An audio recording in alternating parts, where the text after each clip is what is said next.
Dahil malapit na ang Eid al-Fitr para sa mga Muslim brothers and sisters natin, eto na naman tayo at busy na naman ulit.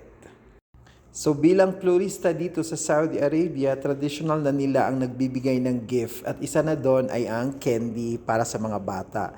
So, ming mga florista, ginagawa na namin ang paraan ng mga panibagong design or style kada taon para ma-impress ang mga customer na bilhin yung candy. Dito sa kanila, ginagawa ng design, lalagyan ng bulaklak, ganon, or balloon, or kahit anong style, yung panibago sa paningin nila.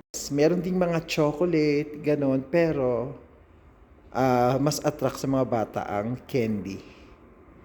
Mas gusto nila yon.